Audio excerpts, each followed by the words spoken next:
ठीक है, दिख रहा है, स्क्रीन शेयर हो रही है। हाँ जी, हाँ हाँ जी, जी। हाँ। हो रही है। हाँ ठीक जी है प्रभु जी। कल उनको क्या हुआ था, शरीर में कंपन होने लगा था और दिव्य शारीरिक अनुभव होने लगे थे, आंखों में आंसू आ गए थे, ये सब चीजें उनके साथ होने लगी थी। आगे चलते हैं।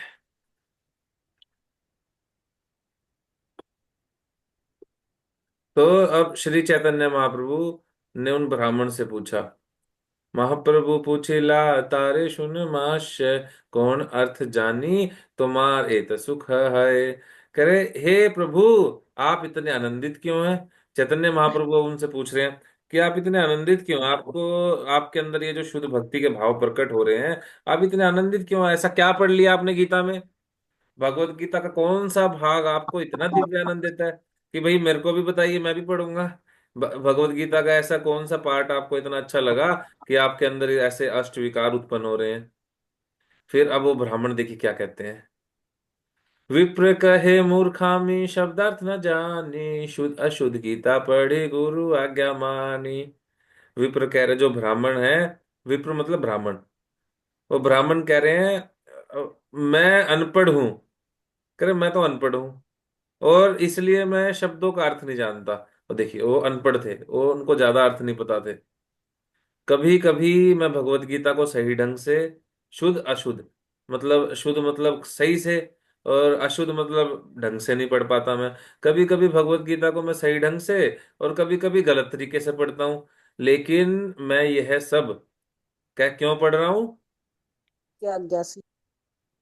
किसकी गुरु आज्ञा से आज्ञा पढ़ रहा मानी। हूँ। गुरु जी की मैंने आज्ञा गुरु है की। उन पे। हाँ, लेकिन मैं यह सब अपने गुरु। आध्यात्मिक गुरु के आदेश के अनुपालन में कर रहा हूँ।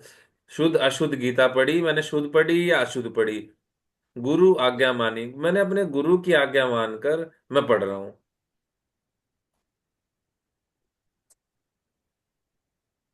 हाँ। यह एक ऐसे व्यक्ति का अच्छा उदाहरण है जो इतना सफल हो गया कि वह भगवत गीता को गलत तरीके से पढ़ते हुए भी श्री चैतन्य महाप्रभु का ध्यान आकर्षित करने में सक्षम था। उसकी आध्यात्मिक गतिविधियां सही उच्चारण जैसी भौतिक चीजों पर निर्भर नहीं थी। उसकी सफलता अपने आध्यात्मिक गुरु के निर्देशों का सख्ती से पालन करने पर निर्भर थी। यस्य देवे परा भक्तिर्, यथा देवे तथा गुरु, तस्येत कथिताः अर्थ प्रकाशन्ते महात्मना। केवल उन महान आत्माओं को जो भगवान और आध्यात्मिक गुरु दोनों में दृढ़ विश्वास रखते हैं, वैदिक ज्ञान के सभी अर्थ स्वतः ही प्रकट हो जाते हैं। जो व्यक्ति भगवान में और गुरु में इतनी अगाध श्रद्धा रखते हैं, उनके अंदर, उनके हृदय में जितना भी ये वैदिक ज्ञान है, वो ऑटोमेटिकली उनके हृदय में प्रकट हो जाता है ना। ये श्वेताश्त्र उपनिषद 6.23 का ये कथन है। और अभी इन ब्राह्मण के जीवन से भी हमने देखा, ये कोई ज्यादा इंटेलिजेंट नहीं थे और कोई अच्छे से उच्चारण भी नहीं करते थे। फिर भी उनको चैतन्य महाप्रभु मिलने आ गए। चैतन्य महाप्रभु को उन्होंने ध्यान आकर्षित किया। और चैतन्य महाप्रभु कौन है, स्वयं Radha Krishna, top most personality, supreme personality of God head, है ना। और तो इन्होंने क्या कुछ ज्यादा बड़ा कार्य किया था। कोई अच्छे से कोई श्लोकों का उच्चारण करते थे और कुछ करते थे नहीं। सिर्फ इनकी क्वालिफिकेशन क्या थी। गुरु जी की आज्ञा का पालन कर रहे थे। हाँ, रात भी हम कर रहे थे ना कि, और रात भी हम कर रहे थे कि गुरु की वाणी सेवा और वपु सेवा, है ना। शिला प्रभुपाद जी इतने सक्सेसफुल हुए वाणी सेवा करके। इन्होंने क्या किया, अपने गुरु की वपु सेवा करी या वाणी सेवा से ये सक्सेसफुल हो पाए। वाणी सेवा। कुर्बानी सेवा प्रभु जी। हाँ, वाणी सेवा से देखिए इन्होंने अपने गुरु के इंस्ट्रक्शन को हृदय में लगा लिया। और गुरु जी ने बोला है मुझे डेली गीता पढ़नी है, तो इसका मतलब पढ़नी है। और इन्होंने पढ़ा और इनको रिजल्ट देखिए क्या मिला।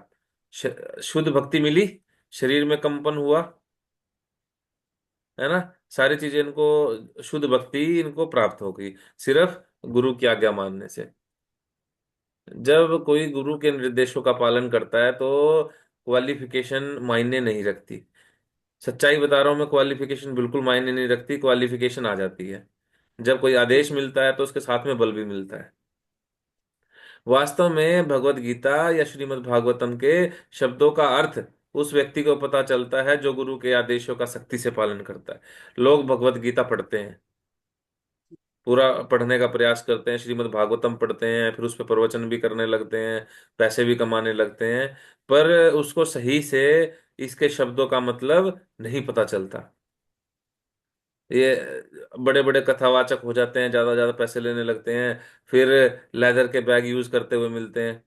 वो बैग पता चले, पता नहीं एक छोटा सा बैग ही 2 लाख रुपए का, पता नहीं कितने लाखों रुपए में निकल के आता है। वो फिर खुद ही बोल देते हैं, कहते हैं हमारा तो बिजनेस है जी ये, श्रीमद् भागवतम करना और भगवत गीता करना, हम कोई डी अटैच्ड नहीं है, हम अभी वैराग्य में नहीं है। अरे अभी तुम वैराग्य में नहीं हो, फिर तुम क्या पालन, जब तुम उसके अंदर लिखा तुम पालन ही नहीं कर रहे। जो भागवतम और भगवत गीता में लिखा है, जो उसका अर्थ है, उसका तुम पालन ही नहीं कर पा रहे, तो फिर तुम और लोगों के जीवन में क्या प्रभाव पड़ेगा उसके सुनने से। है ना, देखा ना किसी ने अभी, अभी पीछे हुआ था, एक कथावाचक थी वो, उसका फोटो में आया तो उसने फोटो भी डिलीट वगैरह कर दी, फिर बाद में कहा ये मेरा तो प्रोफेशन है। हाँ जी प्रभु जी।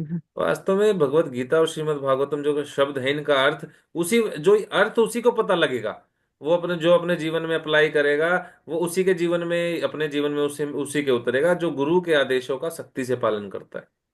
गुरु के आदेशों का सख्ती से पालन करता है। सख्ती का जो वर्ड है ये बहुत इंपॉर्टेंट है इसमें।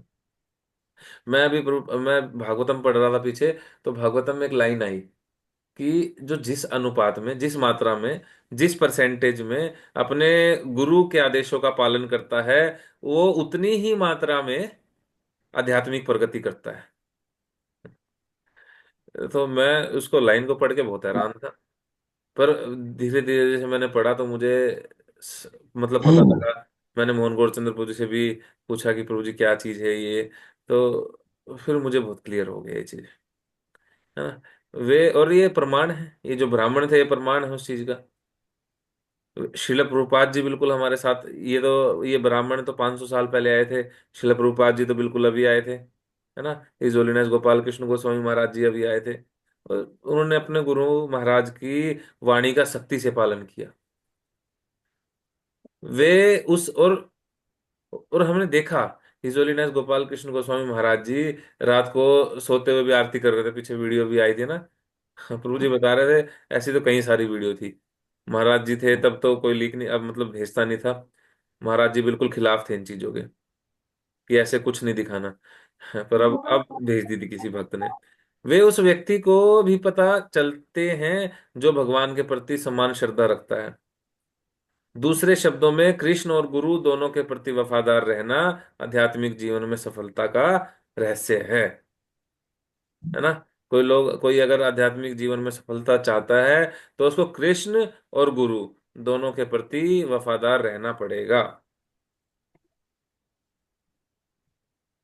फिर ब्राह्मण ने कहा, वास्तव में केवल भगवान कृष्ण को ही अर्जुन के सारथी के रूप पर बैठे हुए देखता हूँ।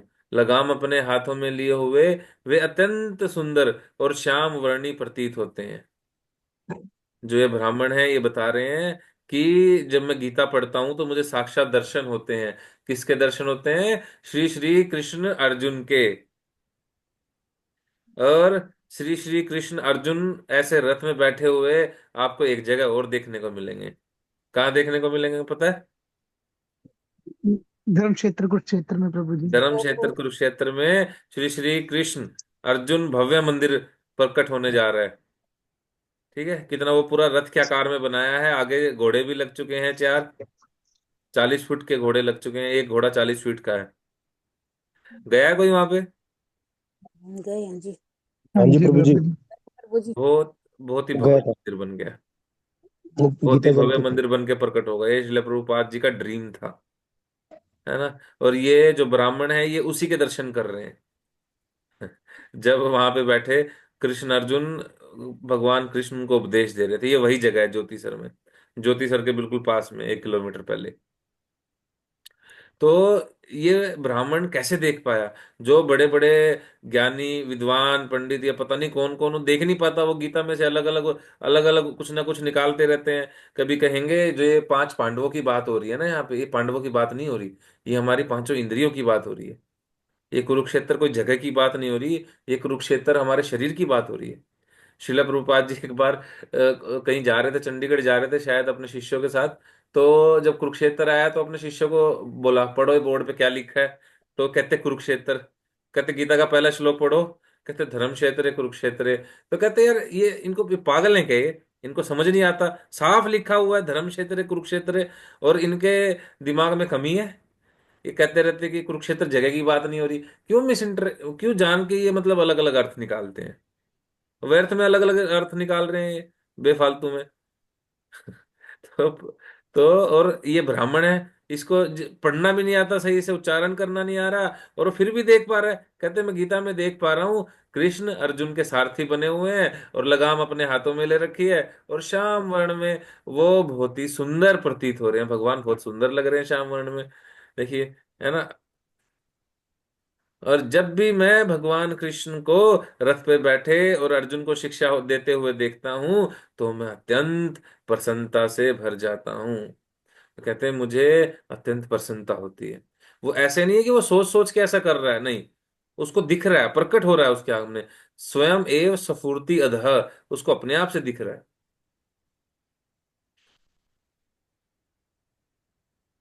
यस्य प्रसादात भगवत प्रसादो, यस्य प्रसादान न गति कुतोपि। अगर हमारे गुरु महाराज हमसे प्रसन्न हैं, तो भगवान भी प्रसन्न है। यस्य देवे। और अगर गुरु जी प्रसन्न नहीं है, तो भगवान भी प्रसन्न नहीं है। नहीं। जब तक मैं भगवत गीता पढ़ता हूं, मैं भगवान के सुंदर स्वरूपों को देखता हूं। इसी कारण से मैं भगवत गीता पढ़ रहा हूं, और मेरा मन इससे विचलित नहीं हो सकता। लोग उनको कितना कुछ बोलते रहे कि भाई ये कैसा ब्राह्मण है, इसने तो ब्राह्मण के नाम पे कलंक है, उसकी आलोचना करते थे, पता नहीं क्या क्या नहीं कहते थे उसको, उस ब्राह्मण को। तो वो कहता है कि मुझे कोई फर्क नहीं पड़ता इनसे।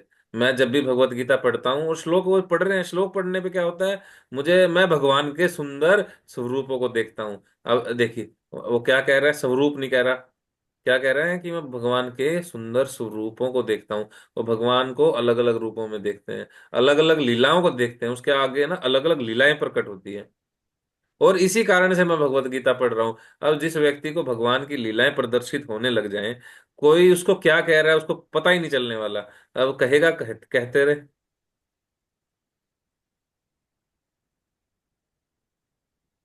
प्रभु कहे गीता पाठे तुम्हारे अधिकार, तुम्ही से जाना है गीता अर्थ सार। श्री चैतन्य महाप्रभु ने ब्राह्मण से कहा, वास्तव में आप भगवत गीता के पठन में विशेषज्ञ हैं। चैतन्य महाप्रभु क्या कह रहे हैं कि ये मतलब आप ही असली गीता के जो आप ही असली गीता का पाठन कर रहे हैं, आप स्पेशलिस्ट हैं। एक व्यक्ति जिसको गीता पढ़नी नहीं आ रही, श्लोक का उच्चारण ढंग से नहीं कर रहा, चैतन्य महाप्रभु उसको सर्टिफाइड कर दिए कि आप ही असली विशेषज्ञ हैं, स्पेशलिस्ट हैं। आप जो कुछ भी जानते हैं वही भगवत गीता का वास्तविक अर्थ है। भगवत गीता का वास्तविक अर्थ यही है जो आपने जान लिया है। शास्त्रों के अनुसार अनुसार भक्त्या भागवतम ग्राह्यम, न बुद्धिया न च टिकिया। भगवत गीता और श्रीमद् भागवतम को सच्चे भक्त से सुनकर समझना चाहिए, इन्हें केवल पांडित्य या तीक्ष्ण बुद्धि से नहीं समझा जा सकता। लोग सोचते हैं कि इनको इसको समझने, गीता और भागवतम को समझने के लिए बहुत ज्यादा इंटेलिजेंस चाहिए, है ना। और इनको किसी उससे भी नहीं सुनना चाहिए, किसी जो पैसे लेके अब किसी से सीखने लग जाएं, या फिर जो पैसे लेके सुनाते हैं भागवतम को या भगवत गीता को, उनसे नहीं समझना चाहिए। भगवत गीता और श्रीमद् भागवतम को केवल सच्चे भक्त से सुनकर समझना चाहिए। जो व्यक्ति श्रद्धा और भक्ति के साथ भगवत गीता का पाठ करता है, उसे वैदिक ज्ञान का सार पता चल जाता है। सभी वैदिक साहित्य को आस्था भक्ति के साथ समझना चाहिए, संसारिक विद्वत्ता के द्वारा नहीं। इसलिए हमने भगवत गीता को यथारूप में प्रस्तुत किया है। कई तथाकथित विद्वान और दार्शनिक हैं जो भगवत गीता को विद्वत्ता पूर्ण तरीके से पढ़ते हैं। वे केवल अपना समय बर्बाद करते हैं और अपनी टिप्पणियों को पढ़ने वाले को गुमराह करते हैं। प्रभुपाद जी देखिए कितना स्ट्रेट फॉरवर्ड बोल रहे हैं। करें कि एक बहुत लोग हैं, वो क्या करते हैं, अपनी इंटेलिजेंस दिखाते हैं। और जो फिलोसफर्स हैं वो क्या करते हैं, भगवत गीता को अपनी इंटेलिजेंस से पढ़ने का प्रयास करते हैं। और क्या करेंगे, अपना समय ही बर्बाद कर रहे हैं, केवल कुछ नहीं मिलने वाला उनको। और अपनी उसमें उसके ऊपर क्या करते हैं, अपनी कमेंट्रीज लिख देते हैं, अपनी गीता छाप देंगे। गीता का श्लोक ऊपर कुछ है, मतलब नीचे कुछ लिख देंगे। कहेंगे ये कृष्ण वो कृष्ण नहीं है, इनके अंदर कोई आत्मा आई थी, वो गीता बोल के चली गई। ये वो कृष्ण नहीं है, वो तो निराकार थे, फिर साकार हो गए। अरे प्रभुपाद जी कह रहे पागल क्यों हो रहे हो तुम, उल्टी उल्टी बात क्यों कह रहे हो। भगवान खुद कह रहे हैं मत्तः परतरम नान्यत् किंचित अस्ति धनंजय, मेरे से ऊपर कुछ नहीं है। गलत गलत मतलब निकालते रहेंगे। अगर अगर किसी को भगवत गीता और भागवतम को पढ़ना है तो उसको एक भक्त से ही पढ़ना पड़ेगा। प्रमाणिक गुरु का आश्रय लिए बिना वो पढ़ ही नहीं सकता। यह कहकर भगवान चैतन्य महाप्रभु ने ब्राह्मण को गले से लगा लिया और ब्राह्मण के चरण कमल को भगवान और ब्राह्मण भगवान के चरण कमलों को पकड़कर रोने लगा। सिर्फ एक क्वालिफिकेशन उसकी, कि अब जो गुरुजी ने बोला है उसको एज इट इज करना। सिर्फ एक क्वालिफिकेशन ने उसको ऐसा बना दिया कि स्वयं श्रीमती राधा रानी और भगवान कृष्ण आए और उनको साक्षात अपने गले से लगा लिया। चाहता है कोई एक दिन भगवान आए और आपको गले से लगा लें? कोई चाहता प्रभु जी। नहीं चाहता कोई। नहीं चाहता है। चाहते। ठीक है, अब तो अब रास्ता भी पता चल गया है कि कैसे होगा, कैसे शुद्ध भक्ति मिलेगी। अब करना बाकी है बस।